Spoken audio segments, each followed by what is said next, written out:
Bonjour, nous allons présenter un gestionnaire de données. Il s'agira ici de données à deux dimensions. Ça veut dire que la donnée principale, la donnée essentielle qui nous intéresse, est issue du produit entre deux dimensions. Par exemple, quand il s'agit d'une surface, nous avons besoin d'une longueur fois une autre longueur. Quand il s'agit d'un volume, nous avons besoin d'une surface type fois une longueur, ainsi de suite, ou etc.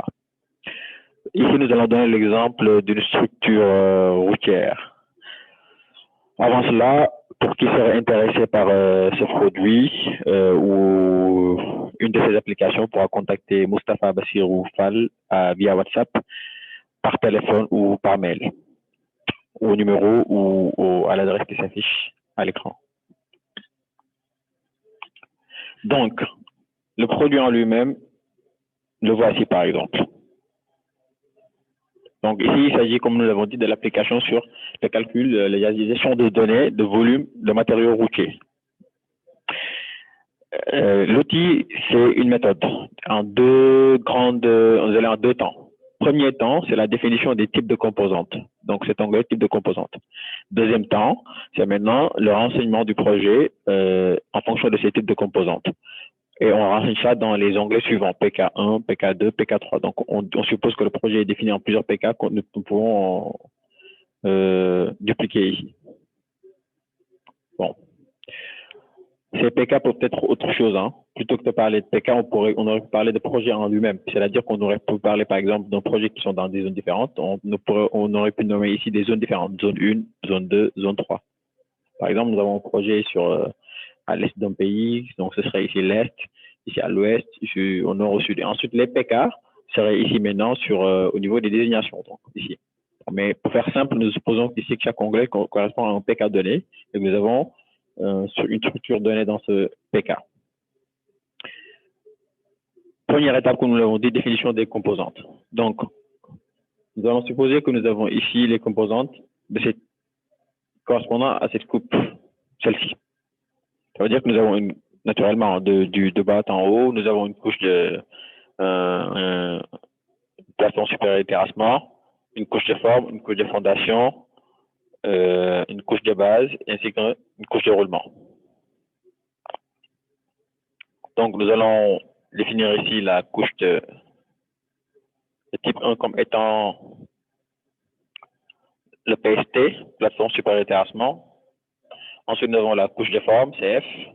Ensuite, nous avons une couche de fondation, C, fondation. Ensuite, nous avons une couche de base, CB.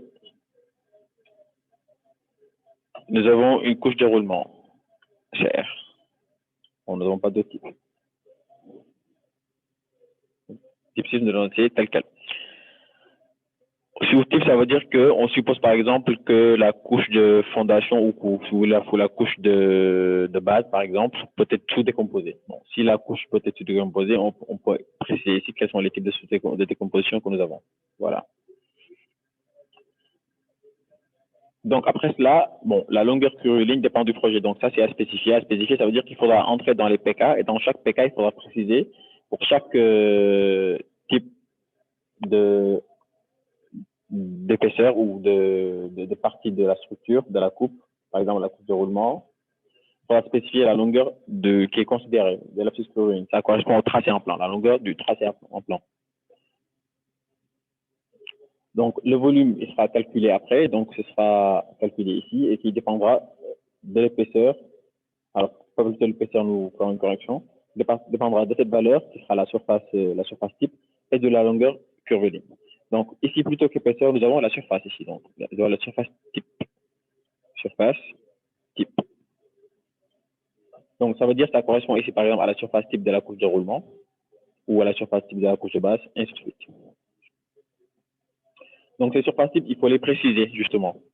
Donc, par exemple, pour la PST, ici, nous allons supposer, alors nous voyons l'épaisseur, elle est clairement définie. Donc, nous avons une épaisseur. Donc, c'est une épaisseur qui est de 0,40. Donc, 0,40, on va multiplier par la largeur de la chaussée. Supposons que nous avons une chaussée de 7 mètres, donc 3, 7. Donc, nous avons 2,8 mètres carrés. Pour la couche de forme, nous avons 0,30. Donc, 0,30 fois 7 mètres toujours. Fondation, 0,21 fois 7 mètres toujours.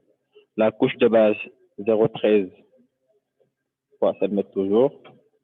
La couche de roulement 0,08 fois 7 mètres. Voilà. Donc, qui sont définis là, clairement. Donc, après cela, qu'est-ce qu'il faut faire? Maintenant, nous avons renseigné nos surfaces types. Maintenant, ce qui reste à faire maintenant, c'est d'aller dans nos PK et de préciser nos longueurs curvilignes et d'en déduire les volumes. Donc, ici, supposons que nous soyons, comme nous sommes là au niveau du PK1, il s'agit du PK1, supposons que nous soyons sur, on va rester toujours sur 1, PK1, comme nous l'avons dit. Donc, PK1. Voilà. Donc, ici, comme nous l'avons dit, ce qui serait plus intéressant, c'est de vraiment définir des zones, par exemple. Des zones d'activité. On va dire zone 1, par exemple. Donc, naturellement, nous allons adapter ici notre projet en zone 1 ici. Ensuite, zone 2, zone 3. Voilà. Donc, ici, nous sommes sur le PK1. Maintenant, sur le PK1 a une structure particulière. Donc, le PK1, naturellement, c'est une composition parce que c'est composé. Faire un zoom. Donc, le profil PK1 est composé de toutes ces couches. Donc, ça veut dire que c'est une composition. Donc, ici, nous allons choisir ici.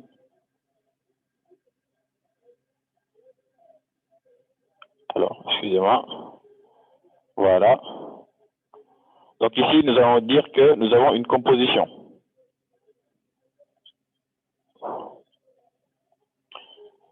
Donc, il s'agit d'un chargement qui est à faire.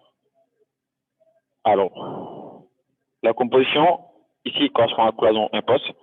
Il s'agit d'un autre type de projet. Et nous avons une composition de forme. Donc, composition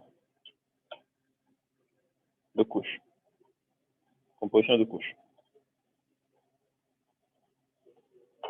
Voilà. Donc, vu que nous sommes en composition de couches, donc nous allons choisir ici, composition de couches. Voilà. Voilà. Et cette composition de couches maintenant, nous allons la définir, nous allons la décomposer. Donc, nous avons d'abord, on va aller de bas en haut, hein. Nous avons d'abord une PST, comme nous l'avions mis là-bas. Donc, une PST d'abord ici. C'est pareil que nous avons directement la surface type correspondante. Ensuite, nous avons une couche de fondation. Ensuite, nous avons une couche de base. Nous avons une couche de roulement. Voilà. Donc, nous avons les différentes couches qui sont là. Bon, on suppose que nous n'avons pas ces types, donc on les enlève. Ils ne nous intéressent pas. Donc, après cela, alors nous avons ici nous avons une couche de forme. CF, voilà. Ensuite, la fondation, la base, puis le roulement. Voilà. Donc, nous avons tout défini. Nous avons directement les surfaces correspondantes. Alors, un élément, ici nous avons 0, ce qui n'est pas normal, c'est parce que c'est dans la définition. Donc, dans la définition ici, nous allons préciser qu'il s'agit d'une composition. Soit une composition, soit vous calculez une surface composée totale. Voilà, nous allons mettre composition. Et quand on met composition, ici, nous avons directement une composition. Bon, après cela, on renseigne maintenant les longueurs de notre PK. Donc, il s'agit du PK1. Supposons que le PK1 fait 500 mètres. Donc, 500 mètres, donc nous avons 500. Excusez-moi. Pour que ce soit visible. Voilà. Donc, nous avons 500 mètres. Donc, ça veut dire que pour toutes les couches, nous avons 500 mètres en 1. Bon, donc pour faire ça, nous allons faire égal à, pour tout le PST. Donc, nous allons répercuter la même chose. Donc, nous avons ici la longueur curviligne qui est spécifiée. Et maintenant, on en déduit le volume, qui est égal à la longueur fois la surface type ou la surface type fois la longueur. Donc, nous parlions de 2 dimensions. Donc, c'est ce que nous entendons par 2 dimensions. Donc, nous avons 1400 mètres cubes ici de PST. Et nous répercutons cette formule. Donc, ici, nous avons directement le volume qui est correspondant. Donc, la couche de forme, ici, nous avons 0. Pourquoi? Parce que nous n'avions pas défini de surface type pour la couche de forme, ici. Voilà. Donc, la couche de forme, nous avions 30 cm. Donc, 0,30 par 7. Ce qui nous fait ici, voilà, 1050 mètres cubes. Voilà, nous avons le volume ici. Donc, nous avons renseigné nos éléments. Bon, on aurait pu changer ici en mettant, plutôt que de mettre PST, en mettant les noms des matériaux eux-mêmes. S'il s'agit par exemple de graves non traités, on aurait pu mettre GNT ou autre chose, ainsi de suite. Et nous aurons directement l'adaptation ici. Il faudra simplement préciser le type. Donc, nous avons nos volumes maintenant. Donc, c'est une composition. Maintenant, nous passons à une autre fonctionnalité de l'outil, c'est-à-dire connaître mes différentes compositions, le total de mes compositions. Pour cela, nous avons ici deux champs qui nous permettent de mettre en œuvre cette fonctionnalité. Donc ici, par exemple, je veux savoir combien de matériaux de type PST. Donc, je clique ici et je choisis PST. Et ça me renseigne 1400 mètres cubes, naturellement. Et ça m'indique en plus, c'est une autre fonctionnalité, où est-ce que je retrouve mon PST sur mon projet. Donc ici, si je veux savoir combien j'ai en couche de roulement, CR 280, on trouve bien 280 et on le trouve ici. Bon, supposons maintenant que nous mettions plus que ça. Bon, supposons qu'au niveau de la couche de forme ou de la PST, nous avons un autre matériau de type couche de fondation ici. Donc, nous ajustons ici couche de fondation. Voilà. Nous avons une surface de 1 mètre et nous avons un linéaire de 500. Toujours. Voilà. Donc, le volume, toujours aussi va suivre derrière. Voilà. Et donc, maintenant, cherchons à voir quel est le total de couches de type couche de fondation que nous avons. Bon, supposons que c'est de la GNT. Donc, remplaçons couche de fondation par GNT, de la grave non traitée. Donc, quand on remplace par GNT, nous allons devoir essayer de préciser qu'il s'agit de GNT, clairement. Donc, nous choisissons GNT. GNT ici, voilà, et GNT. Donc, on a directement ici la mise à jour. Donc, voyons maintenant quel total avons-nous GNT et où est-ce que nous en avons sur notre projet. Donc, nous avons un total de 2100. Donc, bien 1050 plus 1050 et nous en avons ici 2 sur 2 postes. Donc, voilà l'intérêt de cette gestion de projet. Supposons maintenant une autre fonctionnalité, c'est la gestion toujours de données. Supposons demain que nous avons une surface type qui est modifiée. Hein, supposons. Supposons que nous n'ayons plus de 40 cm de GNT, mais que nous n'en ayons que 30 maintenant. Bon. Ça veut dire qu'au niveau de la GNT, nous allons devoir changer ici les 30 cm pour mettre 40 cm. 40 cm. Voilà. Donc, nous avons changé notre couche de GNT. Nous en avions 2100. Voyons maintenant combien nous en avons. Nous en avons 2800. Alors, nous avons 2800 au niveau de la GNT. Changeons plutôt, voilà. Changeons, voilà, nous en avons mis 40. Nous en avons mis un peu plus. Oui. Alors, réduisons plutôt maintenant. On va mettre, supposons, 25 cm. Bon, 30. On va revenir à 30. Donc, nous en avons 2100, naturellement. Si nous augmentons, par exemple, à 50 cm,